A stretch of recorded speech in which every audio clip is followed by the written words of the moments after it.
kami. Kami merindukan lawatan-Mu Tuhan. Kami merindukan jamahan-Mu Tuhan. Jamahan yang menyembuhkan, memulihkan, dan memberi kesegaran bagi kami.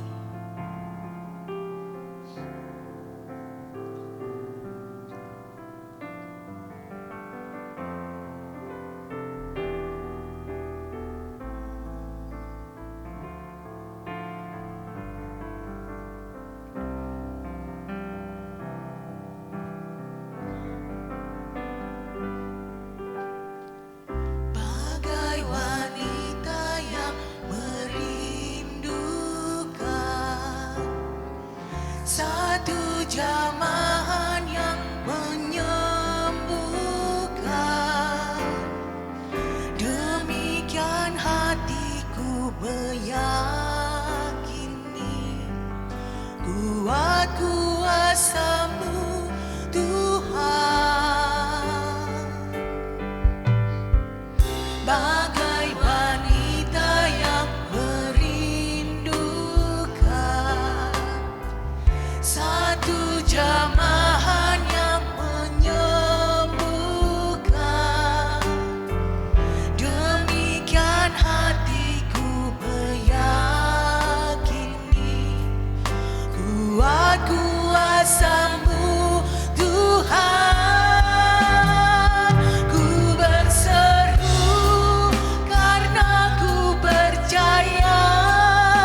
Terima kasih Tuhan untuk kesempatan di mana kami bisa memuji dan menyembah-Mu.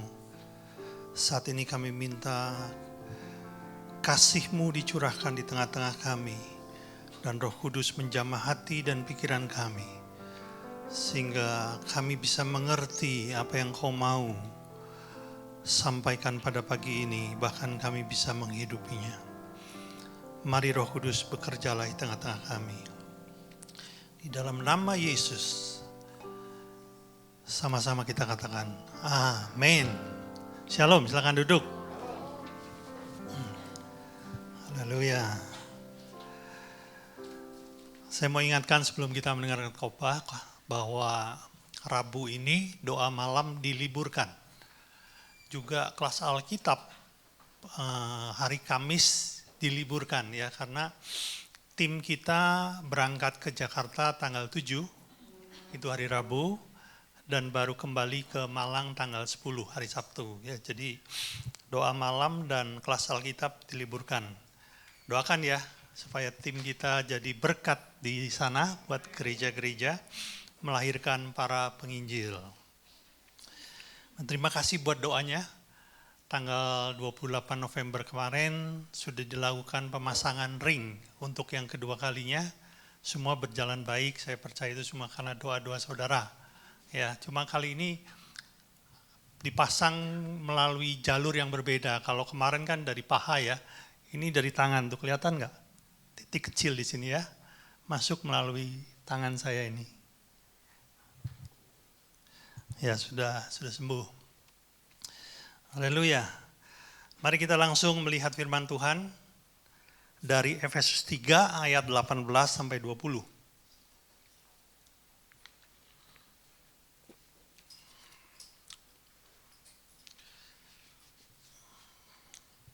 Efesus pasalnya yang ketiga ayat 18 sampai 20. Bunyinya demikian. Aku berdoa supaya kamu bersama-sama dengan segala orang kudus dapat memahami betapa lebarnya dan panjangnya dan tingginya dan dalamnya kasih Kristus, dan dapat mengenal kasih itu sekalipun ia melampaui segala pengetahuan. Aku berdoa supaya kamu dipenuhi di dalam kepenuhan Allah. Bagi Dialah yang dapat melakukan jauh lebih banyak daripada yang kita doakan atau pikirkan, seperti yang ternyata dari kuasa yang bekerja di dalam kita. Saya menyarankan Bapak Ibu di rumah nanti baca pasal 3 ini secara lengkap. Itu bagus sekali isinya. Bagaimana Paulus berdoa buat anak-anak rohaninya. Dan sebenarnya itu doa-doa yang penting. Ya, penting buat kehidupan mereka. Cuma banyak orang berkata bahwa bahasa tulisan Paulus ini agak sulit dimengerti. Memang Petrus pun pernah menyinggung hal ini. Kalau tulisan Paulus itu sulit dimengerti, tapi bukan sesat atau bukan salah. Tulisan Paulus itu betul. Oleh karena itu saya coba untuk membuat terjemahan dengan bahasa yang lebih sederhana supaya kita bisa mengerti ayat yang barusan kita baca tadi. Kira-kira kalau dalam bahasa yang sederhana, Paulus bilang begini, aku berdoa supaya engkau bisa mengenal kasih Allah secara lengkap. Karena kalau engkau mengenal kasih Allah secara lengkap, maka engkau bisa mengenal Allah dengan benar. Perhatikan saudara, kita bisa mengenal Allah secara salah loh. Mungkin Anda datang setiap minggu ke gereja bertahun-tahun, tapi punya pengenalan yang salah terhadap Allah. Dan Paulus mau bilang begini, kalau engkau mau mengenal Allah secara benar, engkau harus kenali dulu kasihnya secara lengkap. Dan ayat berikutnya itu indah. Paulus bilang bahwa Allah dapat melakukan jauh lebih banyak daripada yang kau minta atau doakan. Oh, ini dahsyat saudaraku. Allah bisa memberikan jauh lebih besar, jauh lebih banyak daripada apa yang kau minta. Karena Dia Bapa yang mengasihi kita. Kalau saya boleh bilang begini, bukan saja Tuhan tahu kebutuhanmu, bukan saja Tuhan bisa memenuhi kebutuhanmu, tapi bahkan dia memberi lebih daripada apa yang kau butuhkan. Oh, ini menyenangkan, saudara. Menyenangkan sekali. Ya, saya ingat waktu kecil, anak saya itu suka mainan kereta api, saudara. Kereta api ya. Jadi, cuman saya ini, nggak terlalu suka beli mainan. Saya suka barang-barang yang lebih berguna ya. Tapi bagaimanapun mainan buat anak-anak itu perlu, saudara ya. Jadi satu hari, ada hal yang dia buat menyenangkan saya, saudara. Jadi ketika saya ajak anak saya ini berdoa di dalam kamar, yuk, ayo Yoel, kita menyembah Tuhan. Dan dia ikut masuk. Cuma melihat aja, melihat papanya ngambil gitar, lalu menyembah Tuhan. Dia cuma melihat aja. Ya, dia nggak bisa menirukan karena masih kecil. Tapi dia melihat. Dan setelah selesai menyembah Tuhan, apa yang dia buat, saudara? Dia datangi saya, dia peluk dan dia cium pipi saya. Oh, itu luar biasa buat saya. Ya, hal yang sangat menyenangkan. Dan tahu nggak, saudara? Nggak nunggu besok, saudara. Hari itu saya ajak dia beli kereta api. Dan saya tahu kereta api yang dia suka itu kereta api kecil sederhana. Dan saudara tahu, saya belikan kereta api yang lebih besar. Tentunya dia lebih happy, lebih senang. Itulah kasih Bapa. Dia bisa memberikan jauh lebih banyak dari apa yang diminta oleh anaknya. Saudara, Rabu kemarin ya, Bu Neni itu untuk pertama kalinya bersaksi di sini. Ya Bu Neni ya. Bu Neni berapa usianya? 75 ya. Beda dikit sama saya dong. Ya. Dia bersaksi bagaimana di bulan November kemarin sebetulnya dia banyak pengeluaran tapi dia nggak punya banyak uang. Dia nggak mau bercerita kepada siapa-siapa. Dia hanya bercerita kepada Tuhan. Dan dia bercerita bagaimana akhirnya Tuhan tolong dengan cara yang tidak terduga. Bukan saja kebutuhannya tercukupi, bahkan lebih dari cukup. Betul Bu Neni?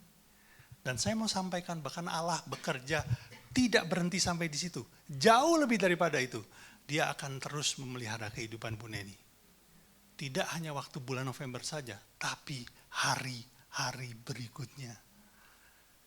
Karena dia adalah Bapa yang mengasihi anaknya. Saudara, ada sebuah peristiwa yang sebenarnya saya nggak duga. Saya juga nggak harapkan, saudara. Itu peristiwa yang terjadi pada saat serangan jantung kemarin.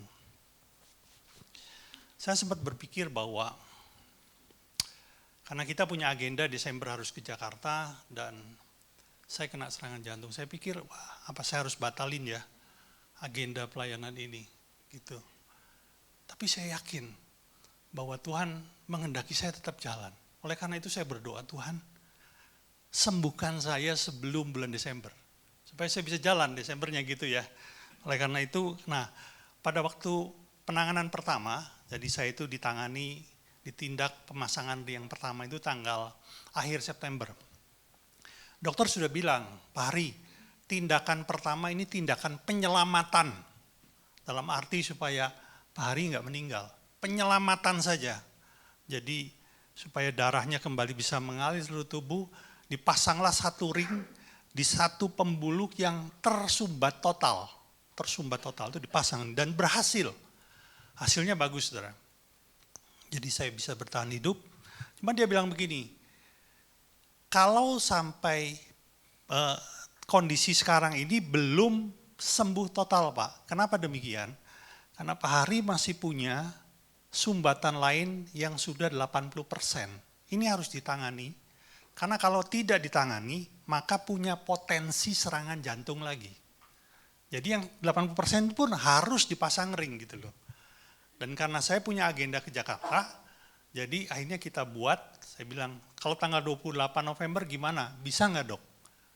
Kan saya 28, saya tanggal 7, jadi saya punya waktu 1 minggu ya, untuk pemulihan dan siap untuk berangkat gitu. Dokternya bilang bisa, tanggal 28. Terus saya bilang, pakai BPJS bisa nggak dong? Bisa kata dia. Cuma dokter Oli pernah bilang sama saya, kalau pakai BPJS itu dokternya nggak bisa milih, saudara. Ya betul ya tentu ya. dokter ya seadanya lah, seadanya dokter kira-kira begitu. Cuman paling tidak kan ada tindakan lanjutannya gitu.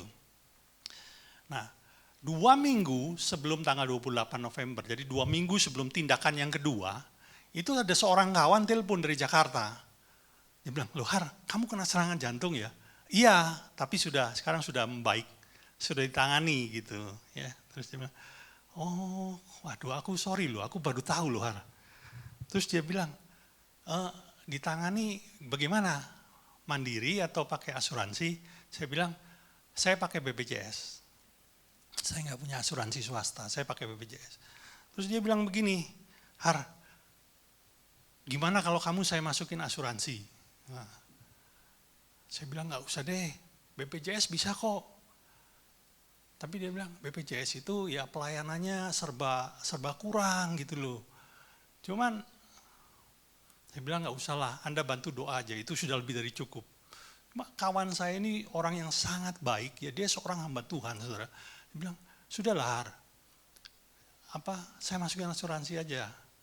Ya, terus saya bilang, 2 tahun yang lalu saya pernah mencoba membeli asuransi, 2 asuransi, ya, satu AIA, yang satu Allianz. Mungkin kalau saudara kenal ya, dan dua-duanya ditolak. Kenapa? Karena saya ada hipertensi. Mereka nggak mau terima nasabah yang sakit. Apalagi sekarang saya baru kena serangan jantung, itu kan kondisinya jauh lebih berat, ya toh. Terus dia bilang nggak apa-apa, coba saja, siapa tahu bisa. Akhirnya dia memaksa dan dia minta tolong dikirim fotokopi KTP-nya. Ya udah makasih ya, saya kirim nanti via WA. Dikirimlah. Tapi dalam hati saya merasa ragu. Bahkan saya merasa ya udahlah, pokoknya dia niat bantu. Toh saya ini nggak mengharapkan juga ada gitu ya. Kan ada BPJS sebagai cadangan gitu. Saudara, seminggu kemudian kartu asuransinya keluar dari sebuah perusahaan asuransi yang namanya saya juga nggak kenal gitu. Jadi rupanya apakah karena memang ini kurang terkenal atau gimana, kurang besar atau gimana, namanya juga saya nggak kenal.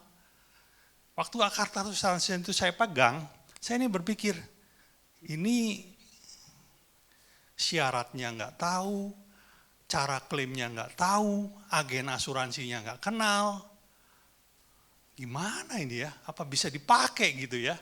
Padahal ini kurang 1 minggu tanggal tindakan, kurang 1 minggu nih dari tanggal tindakan. Tapi ini saya coba aja, saya hubungi pihak rumah sakit. "Bu, nanti tanggal 28 itu saya nggak pakai BPJS, saya mau pakai asuransi swasta. Ini kartuannya udah keluar." Terus rumah sakit tanya, "Loh Pak Hari, itu asuransinya sudah bekerja sama nggak dengan Rumah Sakit Persada?" Saya bilang nggak tahu. "Agen asuransinya siapa?" "Nggak tahu Bu saya." Loh, jadi serba gitu ya. Akhirnya gini Bu, saya kirim aja kartu asuransinya, kan di balik kartu itu ada nomor telepon perusahaan asuransi. Silakan Ibu tanya sendiri deh ke sono, gimana terserah. Tapi kalau sampai ternyata nggak bisa dipakai ya sudah Bu, nggak apa-apa, jangan dipaksa gitu. Saya kirim saudara, ya kartu asuransi, fotokopi KTP saya. Tapi terus terang, saya ini agak pesimis. Kenapa demikian? Waktu dulu saya mencoba membeli asuransi, itu pernah ada yang namanya penyakit yang memiliki masa tunggu. Jadi ternyata penyakit jantung itu ada masa tunggu 1 tahun. Artinya begini, kalau saya beli asuransi, 1 tahun pertama kalau saya kena penyakit jantung, pihak asuransi masih tidak mau menanggung. Sudah ngerti ya? Karena masa tunggunya 1 tahun. Selebihnya atau lewat dari 1 tahun, maka pihak asuransi baru mau menanggung. Lah ini loh, baru sebulan kena serangan jantung. Iya toh? Kalau kena lagi itu kan nunggu lagi setahun, mau dipakai minggu depan saudara. Jadi pihak rumah sakit bingung, saya bingung. Ya udahlah, Ibu tanya sendiri aja ke sono. Saudara, 2 hari kemudian saya di WA, "Pak, ACC Pak, jadi tindakan tanggal 28 November ditanggung oleh pihak asuransi." Saya ini bener Bu. Ya, jadi setengah tidak percaya itu. Bahkan dia bilang begini, dan sesuai dengan limit yang diberikan asuransi, Bapak dapat kamar kelas Yasmin. Dulu pada waktu penanganan pertama, BPJS itu saya kelas 3, saudara. Satu ruangan isinya 7 orang, rame-rame, saudara. Jadi itu yang namanya tidur sebentar bangun, ada orang masuk ya. Tamunya banyak banget, bukan tamu saya, tamu sebelah saya, saudara. Nah ini kamar Yasmin, terus saya tanya, kamar Yasmin ini yang mana ya Bu ya? Kamar Yasmin berarti Bapak satu ruangan sendiri, tapi ada bed tambahan untuk penunggu. Artinya istri saya nggak perlu tidur di lantai, saudara. Karena dulu yang pertama dia tidur di bawah di lantai, dibilang pagi-pagi sakit semua. Aduh badan ini tulang rasanya kertek semua gitu ya. Nah sekarang ada bednya, saudara. Dan saya coba cek, ya pengen tahu aja sih kamar Yasmin itu apa sih. Di internet ada, saudara. Ternyata kamar Yasmin itu kamarnya doang 1 malam 1 juta ya. Jadi lumayan mahal. Tapi orang saya dibayarin ya toh, dinikmatin aja ya. Nah, ketika saya ditindak, saudara,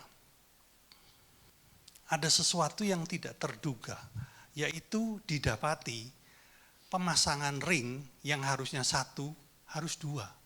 Karena baru ketahuan ada sumbatan lain, agak jauh sedikit, juga 80%, saudara. Jadi sumbatannya itu 2 yang harus tangani, sama-sama 80%.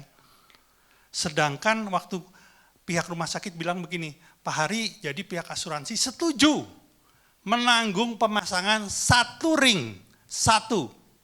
Dengan plafon, jadi pihak asuransi mengeluarkan plafon bahwa untuk pemasangan ring ini pihak asuransi akan menanggung senilai 98 juta. Saudara, pasang ring itu mahal loh. Loh saya tanya, sebetulnya harga pasang 1 ring itu berapa sih Bu?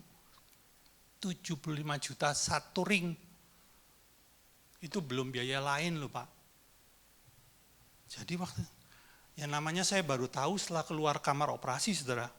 Masa yang ini nggak usah dok, ambil lagi deh ringnya, kan nggak bisa kan, udah ditanam semua ya toh. Dia bilang ya udahlah, nanti selebihnya kita bayar sendiri. Saya bilang sama istri saya gitu. Nah, saya nginep 1 malam, besok ketika pulang, saya bilang, dok saya boleh pulang? Boleh, silahkan pulang.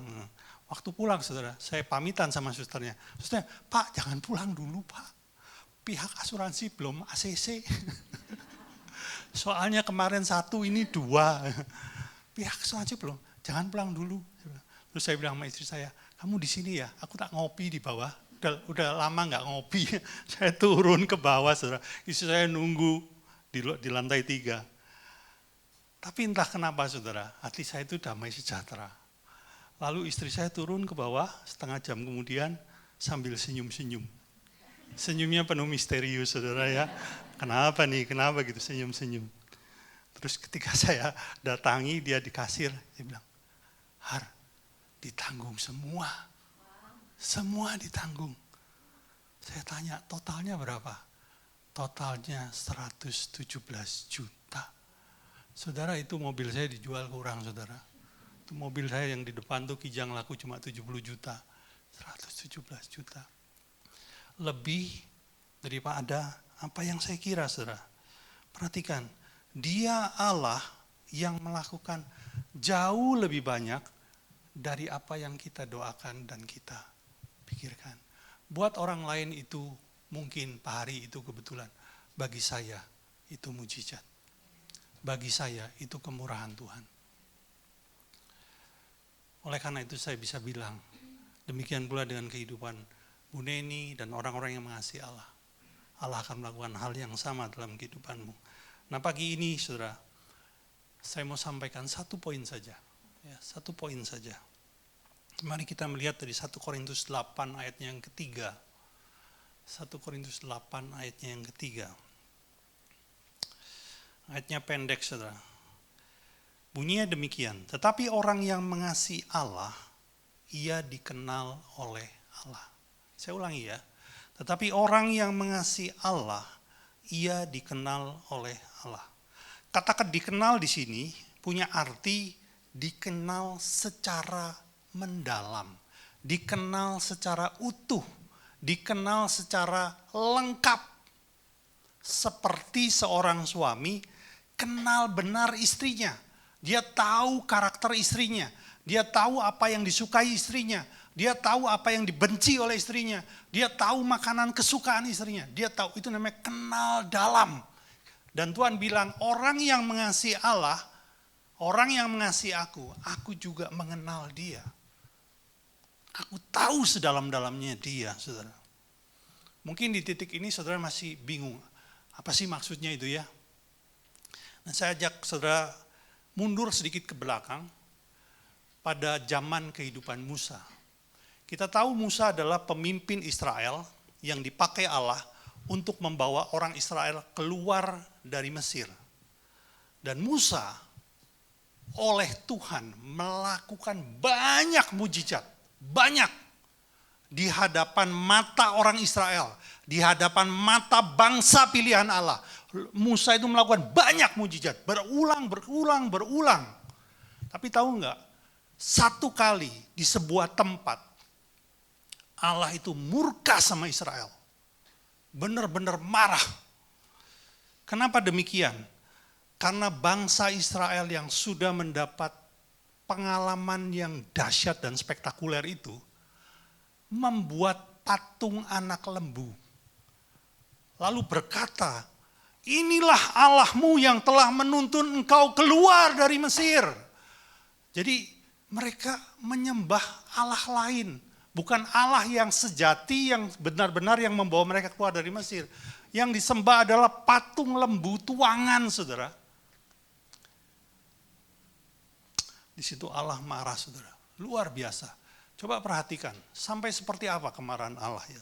Kita melihat dari Keluaran 32 ayat 9 sampai 10. Keluaran pasal 32.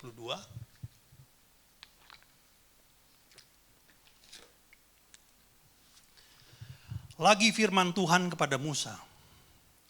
Telah kulihat bangsa ini dan sesungguhnya mereka adalah bangsa yang tegar tengkuk. Tegar tengkuk itu keras kepala.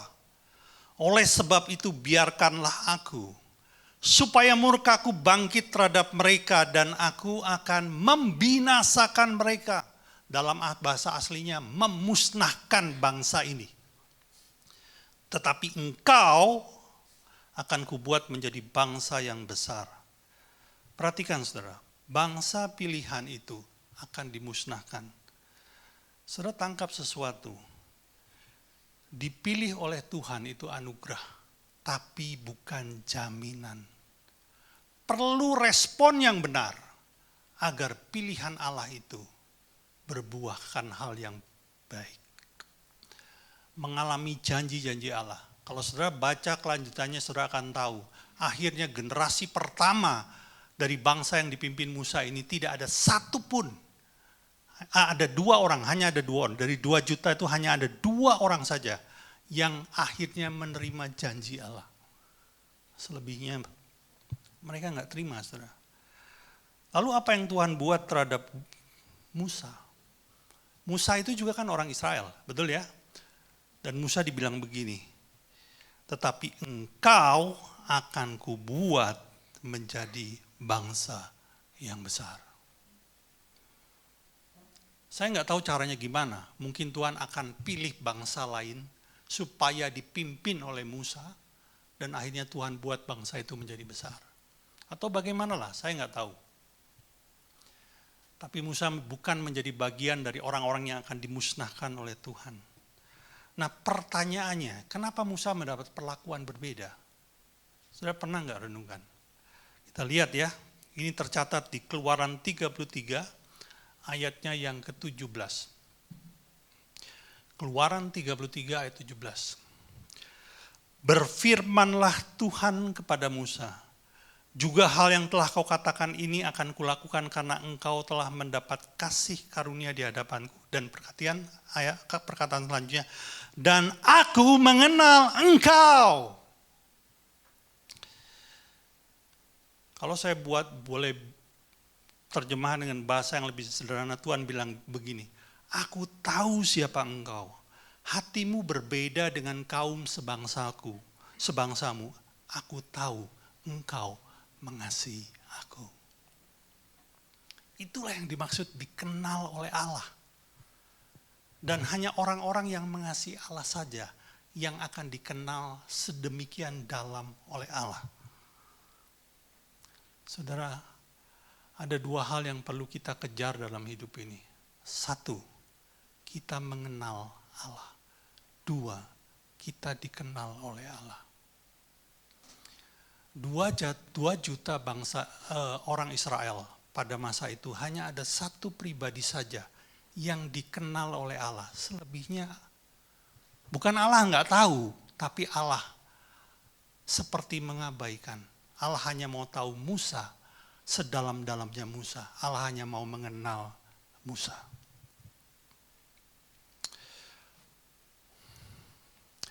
Empat 40 tahun yang silam, saudara,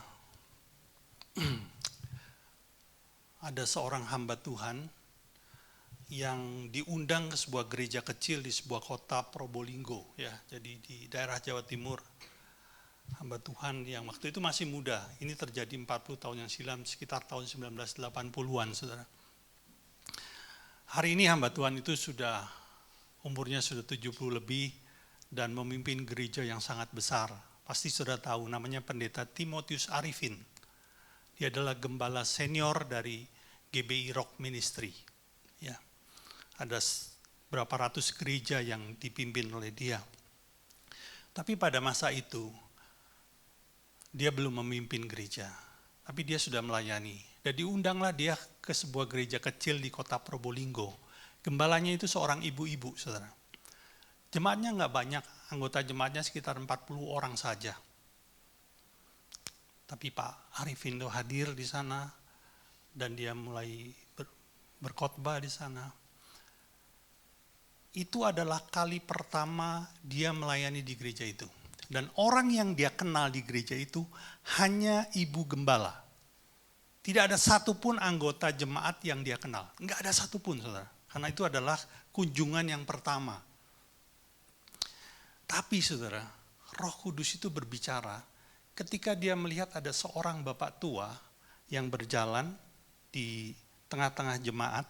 Bapak ini sudah tua dan agak bungkuk orangnya, ya. Tanpa ada satu orang pun memberitahu. Mendadak Pak Arifin bisa tahu nama orang itu. Tanpa ada satu orang pun yang ngasih tahu. Tahu-tahu aja dikasih tahu gitu loh. Dan itu tentunya dari Tuhan, ya. Sebuah nama yang agak aneh.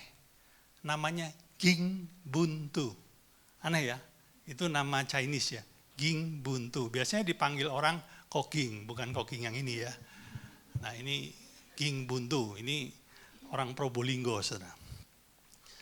Usianya sudah agak lanjut. Terus Pak Arifin bilang gini, Bapak boleh maju ke depan? Saya punya pesan dari Tuhan buat Bapak.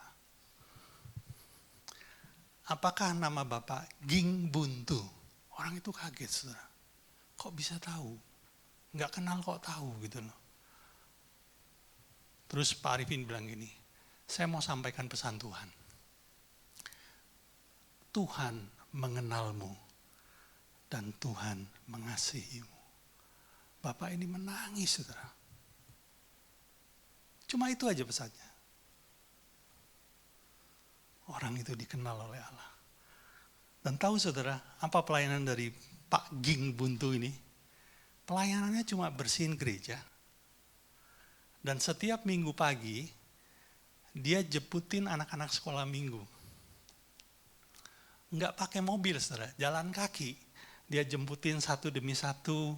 Lalu anak-anak itu diminta bergandengan tangan, kayak kereta api gitu, ya. Dia paling depan. Jadi dia menuntun mereka supaya enggak tercerai-berai, supaya kalau menyeberang jalan aman, ya, dia tuntun mereka. Lalu setelah selesai ibadah, satu demi satu diantar pulang.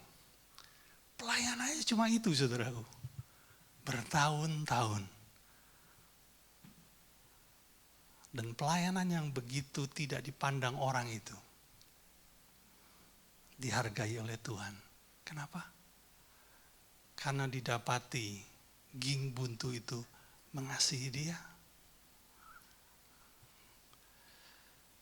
Firman-Nya berkata, orang yang mengasihi Allah dikenal oleh Allah.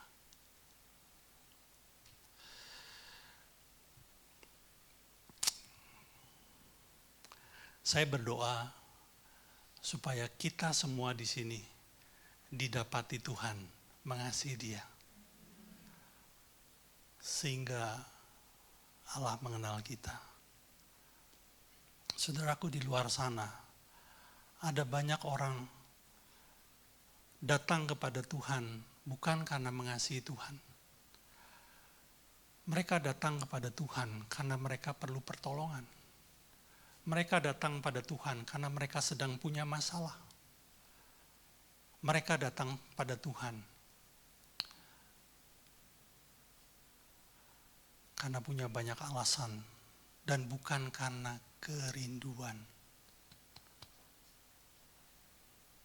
Orang yang mengasihi Allah, apapun situasi yang sedang dihadapinya, dia akan terus datang kepada Tuhan. Karena dia rindu berjumpa dengan Tuhan. Amin. Bahkan ketika Allah tidak menjawab doanya, dia tetap datang kepada Tuhan. Satu kali di sebuah dinding penjara, itu ada grafiti. Sudah tahu grafiti apa namanya? Coret-coretan di dinding. Bunyinya begini.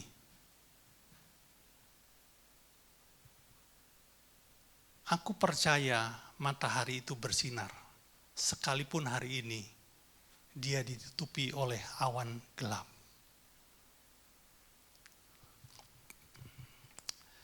Apakah saudara tetap percaya kalau Tuhan tetap Tuhan, sekalipun dia sedang tidak menjawab doamu? Apakah Anda percaya kalau Tuhan tetap mengasihimu, sekalipun dia tidak menjawab doamu?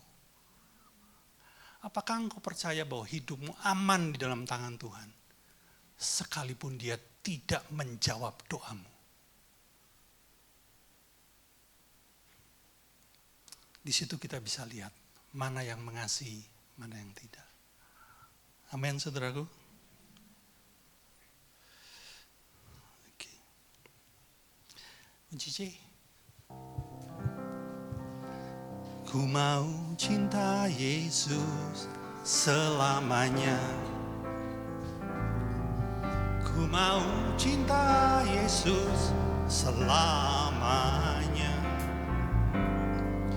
Meskipun badai silih berganti dalam hidupku, ku tetap cinta Yesus Mari kita bangkit berdiri.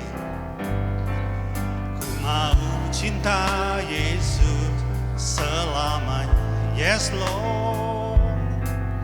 Ku mau cinta Yesus selamanya.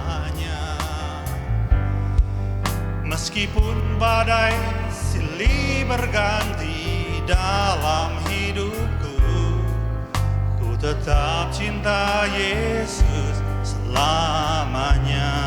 Ya Abba.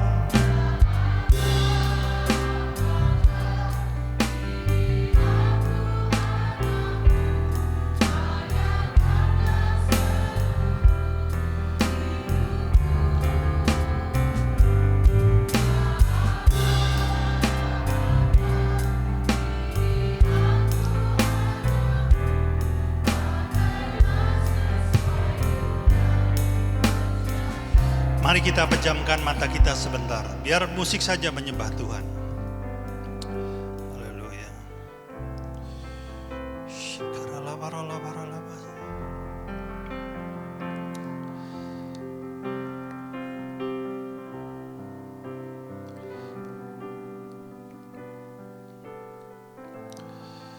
Pagi ini, mari kita pandang Yesus. Saudara tidak perlu lagi ragukan kasih-Nya kepadamu. Kalau nyawanya saja Dia berikan, janganlah bertanya apakah engkau mengasihi aku. Sesungguhnya hari ini kita bisa ada sebagaimana kita ada. Itu semua karena kasih Tuhan. Hanya karena oleh kasih-Nya saja. Tuhan tahu segala kebutuhanmu. Tuhan tahu masalah yang kau sedang hadapi.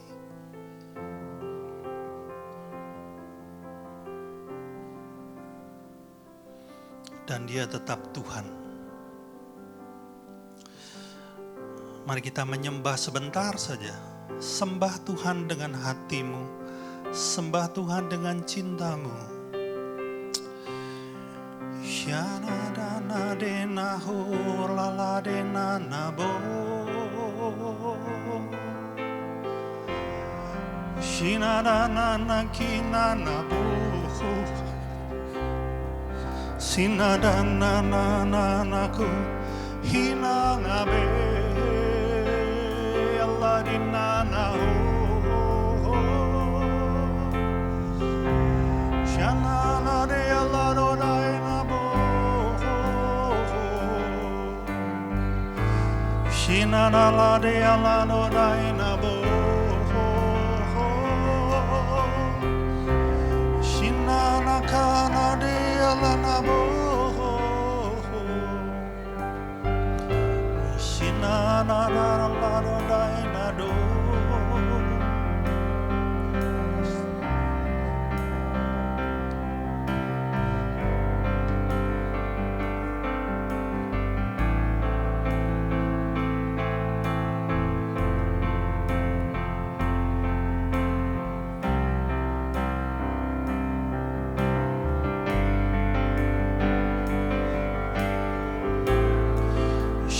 Dana kina na bo. Jana na de Allah do dai na do. Kira lain na kina na bo. Hallelujah. Hallelujah. Hallelujah. Hallelujah. Shikara bara la bara la bara la bashi. Shikara la bara la bara la bara la bara la bashana de nani nabo. Hallelujah. Terima kasih Tuhan. Bapa di surga, izinkan kami mengenal betapa dalamnya, betapa luasnya, betapa panjang dan lebarnya kasih-Mu. Walaupun sesungguhnya kami tidak pernah bisa mengukur semuanya itu. Karena bagi kami, kasih-Mu itu terlalu dahsyat.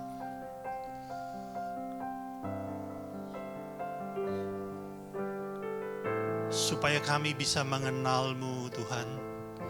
Allah yang kami sembah di dalam nama Yesus Kristus.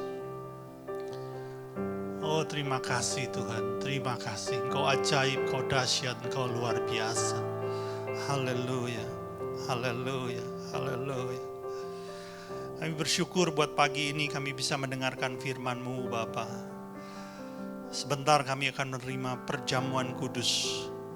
Mari Tuhan, layakkan kami untuk menerima roti dan anggur ini. Tanda pengorbanan-Mu dan pencurahan darah-Mu di atas kayu salib.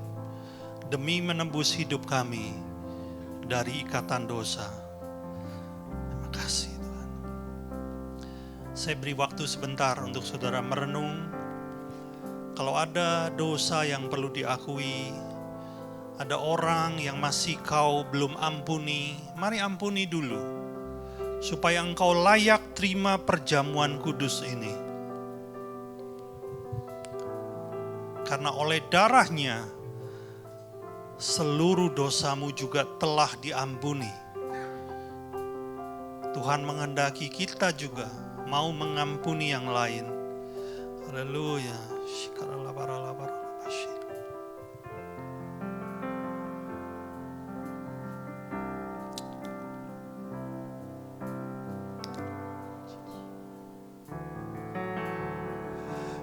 percaya Kau Tuhan yang tak pernah gagal. Mari hamba-hamba Tuhan bisa membagikan anggur dan roti. Jemaat dipersilakan duduk.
Menepati janji-Mu.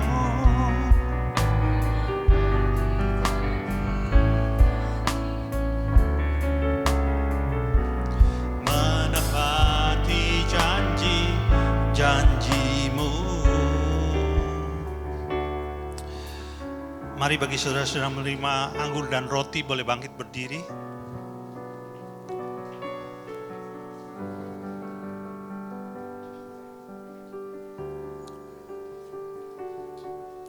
Kalau ada yang belum menerima, boleh dia mengangkat tangan agar dibantu. Sudah semua? Baik, kita angkat roti di atas kepala kita.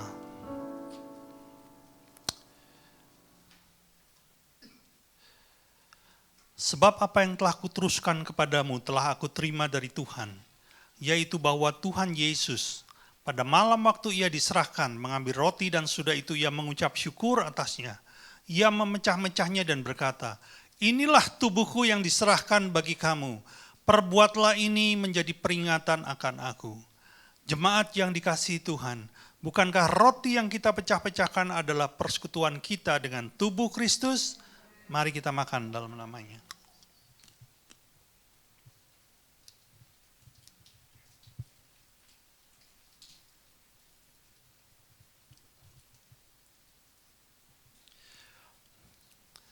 Mari kita angkat cawan di atas kepala kita.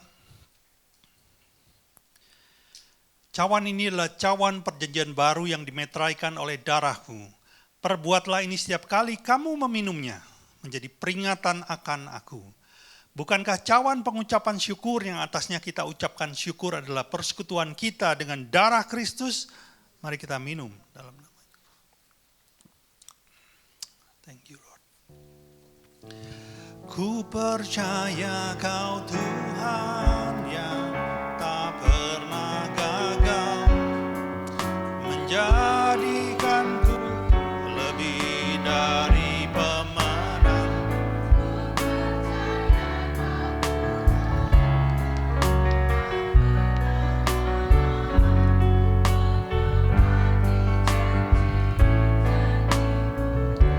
Menepati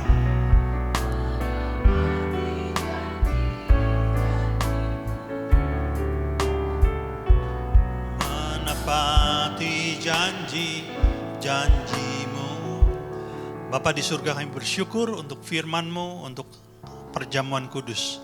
Mari Bapa pakai hidup kami, tuntun dan kuasai kami oleh Roh Kudus-Mu, sehingga kami hidup seperti yang Kau kehendaki. Di dalam nama Yesus kami bersyukur. Amin. Silakan duduk Bapak Ibu, kita akan mendengarkan pengumuman.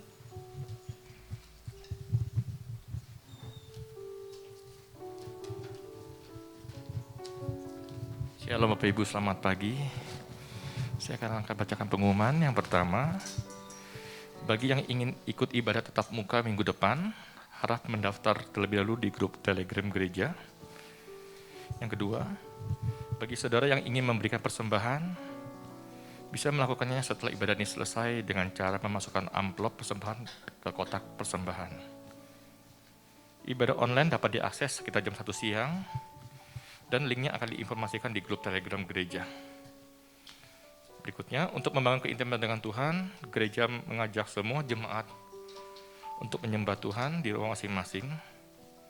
Setiap jam 8 malam, saudara bisa mengajak seluruh anggota keluarga untuk terlibat dalam penyembahan tersebut. Berikutnya, untuk doa malam, minggu depan dan dalam Alkitab diliburkan. Itu aja. Mari kita bangkit berdiri, kita akan ibadah dengan doa penutup. Segala puji syukur Tuhan kami naikkan di hadapan-Mu. Terima kasih untuk segalanya Bapa. Kalau kami boleh beribadah tetap muka Tuhan, kami boleh berkumpul, boleh memuji, membesarkan nama-Mu. Terima kasih Bapa. Terlebih-lebih Tuhan, firman-Mu telah Kau bentangkan di hati kami. Beri kami hati yang lembut Tuhan, hati yang mau dibentuk Tuhan, hati yang mau mempercayai tentang janji-janji-Mu dalam hidup kami. Terima kasih Bapa. Kami juga bersyukur untuk hamba-Mu Tuhan, yang telah menyampaikan isi hati-Mu Tuhan. Pakai gembala kami Tuhan lebih lagi Tuhan, untuk menyatakan kasih-Mu. Kau pakai hamba-Mu ini dimanapun hamba ini berada Bapa. Nama-Mu ditinggikan, nama-Mu dimasyurkan. Hati hamba, hati gembala selalu ada dalam hidupnya Bapa. Juga berkati istri dan anak-anaknya Bapa. Dipikirkan juga kami Tuhan, pelayan-pelayan-Mu yang terlibat dalam ibadah ini, WL, singer, pemain musik, guru-guru sekolah minggu Tuhan. Kami minta hati yang lebih lagi Tuhan, lebih lagi, lebih tulus lagi Tuhan, lebih murni lagi Tuhan, untuk mengasihi-Mu dan melayani Engkau lebih lagi Bapa. Terima kasih Tuhan Yesus. Demikian juga untuk jemaat-Mu Tuhan, yang setia beribadah bersama kami. Kau berkati keluarga lepas keluarga, pekerjaan mereka, studi mereka Kau berkati. Biar nama-Mu ditinggikan dalam hidup mereka Tuhan. Tidak lupa kami juga bawa bangsa kami ke dalam tangan-Mu. Kami minta anugerah-Mu untuk Indonesia. Pulihkan, selamatkan negeri kami. Beri hujan pertobatan, hujan keselamatan untuk Indonesia. Kami minta hikmat-Mu Tuhan untuk pemimpin kami Pak Jokowi. Biar apapun yang beliau putuskan Tuhan, semata-mata hanya untuk mensejahterakan Indonesia Bapa. Berkati istri dan anak-anaknya. Demikian juga pemerintah dari pusat sampai ke daerah masing-masing Tuhan. Kau berkati hati yang takut akan Engkau ada di hati mereka masing-masing Tuhan. Tidak lupa kami juga bawa korban persembahan kami ke hadapan-Mu Tuhan. Terima kasih Bapa. Sebelum kami pulang, kami rindu Engkau memberkati kami. Mari jemaat yang kasih Tuhan, kita angkat tangan kita dan arahkanlah hatimu kepada Bapa di surga. Diberkatilah engkau dengan segala yang terbaik dari Allah Bapa.